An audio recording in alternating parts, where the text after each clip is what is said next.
materi kali ini kita akan membahas tentang wirausaha kerajinan dengan inspirasi objek budaya lokal. Ini berbeda dengan materi di semester 1 yaitu objek budaya non-benda ya teman-teman. Baik, langsung aja. Apa sih yang akan kita bahas di materi wirausaha kerajinan dengan inspirasi objek budaya non-lokal pada hari ini? Nah, pada materi kali ini kita akan membahas dua materi, yaitu perencanaan usaha kerajinan dengan inspirasi objek budaya lokal, dan yang kedua perancangan kerajinan dengan inspirasi objek budaya lokal. Jadi seharusnya di perancangan ini ada langsung proses produksi. Tapi untuk menghemat waktu, jadi proses produksi materinya akan kita bahas di pertemuan berikutnya. Baik, langsung saja. Perencanaan usaha kerajinan dengan inspirasi objek budaya lokal. Ini materi pertama kita. Wirausaha kerajinan dengan inspirasi objek budaya lokal dapat dimulai dengan melihat potensi bahan baku atau materialnya. Kedua, keterampilan produksi man and machine ya, dan budaya lokal setempat. Itu yang perlu kita perhatikan tentang inspirasi objek budaya lokalnya ya. Yang kedua, wirausaha kerajinan dengan inspirasi objek budaya akan menawarkan karya-karya kerajinan inovatif kepada pasaran. Pasar sasaran atau marketnya dari produk kerajinan ini adalah orang-orang yang menghargai dan mencintai kerajinan tradisional. Biasanya para turis yang senang berkunjung ke objek-objek wisata yang memiliki banyak kerajinan-kerajinan yang dibuat ya. Nah, kemampuan mengatur keuangan atau money dalam kegiatan usaha akan menjamin keberlangsungan dan pengembangan usaha. Ragam objek budaya lokal yang terdapat di daerah akan menjadi inspirasi untuk perancangan yang akan dibuat.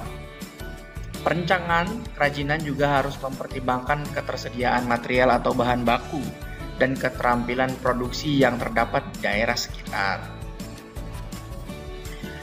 Kita akan masuk materi yang kedua, yaitu perancangan kerajinan dengan inspirasi objek budaya lokal. Salah satu kekayaan pengembangan budaya tradisi dapat dilakukan melalui pengembangan kerajinan. Nah, apa aja sih dasar pengembangan kerajinan? Ya, kerajinan dasar pengembangannya pertama adalah potensi objek budaya lokal, ya, ditambah potensi material dan teknik. Jadi adanya objek budaya lokalnya ditambah adanya material dan teknik yang digunakan, seperti itu. Maka terjadinya dasar kerajinan itu sendiri. Nah, jenis-jenis objek budaya lokal apa aja sih? Jadi jenis-jenis objek budaya lokal itu dapat berupa objek 2 dimensi dan 3 dimensi. Contohnya di sini kita lihat ada namanya motif ya. Lalu juga di sini ada seperti kayak ukiran-ukiran ya.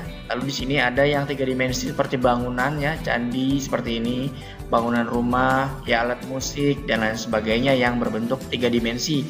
Dan ini bisa kita buat dalam bentuk miniatur. Nah, proses perancangan kerajinan diawali dengan pemilihan sumber inspirasi dan pencarian ide produk. Ide kerajinan dengan inspirasi objek budaya lokal akan dikembangkan menjadi produk kerajinan yang akan diproduksi dan akan dijual. Dengan demikian, produk yang dihasilkan harus memiliki nilai estetik dan inovasi agar diminati oleh masyarakat. Ada 5 tahapan perancangan. Yang pertama adalah mencari ide produk. Yang kedua, membuat sketsa. Yang ketiga, memilih ide terbaik.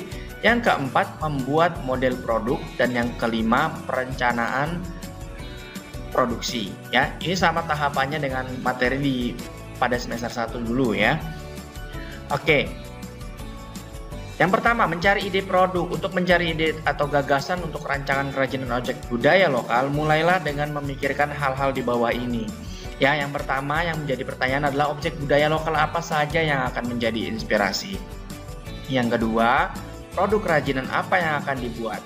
Yang ketiga, bahan atau material apa yang akan dipakai. Yang keempat, siapa yang akan menggunakan produk kerajinan tersebut. Yang kelima, warna dan motif apa yang akan digunakan. Ya, jadi masih banyak sekali mungkin pertanyaan-pertanyaan untuk bisa menjadi inspirasi ya sebagai ide atau gagasan ya untuk merancang kerajinan objek budaya lokal. Jadi pertanyaan-pertanyaan tersebut bisa dijadikan ide.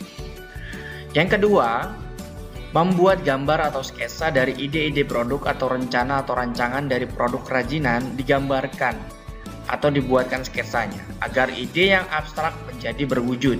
Jadi tidak hanya bayang-bayang saja, tapi juga berwujud dalam bentuk sketsa. Ya, baik sketsa itu bisa dibuat menggunakan pensil dengan kertas atau bisa juga dengan ballpoint ya di atas kertas agar bisa terwujud ya dalam bentuk sketsa. Yang ketiga, memilih ide terbaik. Setelah kalian menghasilkan banyak ide-ide dan menggambarkan dengan sketsa, mulai pertimbangkan ide mana yang terbaik, menyenangkan, dan memungkinkan untuk dibuat. Jadi jangan sampai kesulitan dalam proses pembuatannya. Pilih yang terbaik, yang menyenangkan untuk kalian, dan memungkinkan dan mudah untuk dibuat oleh kalian.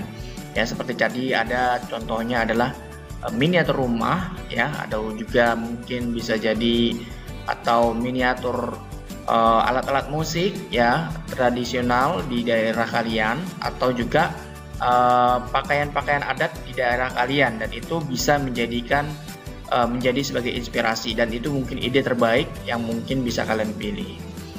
Yang keempat, membuat model produk ya. Model produk dari hasil sketsa yang telah dibuat dalam bentuk 3 dimensi.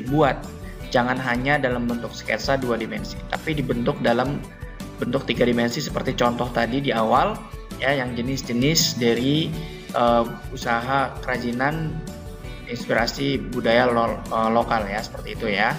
Jadi dalam bentuk 3 dimensi seperti tadi, alat musik ya, miniatur rumah adat, atau juga bisa dalam bentuk pakaian adat ya, dibuat dalam bentuk miniatur, itu juga bisa.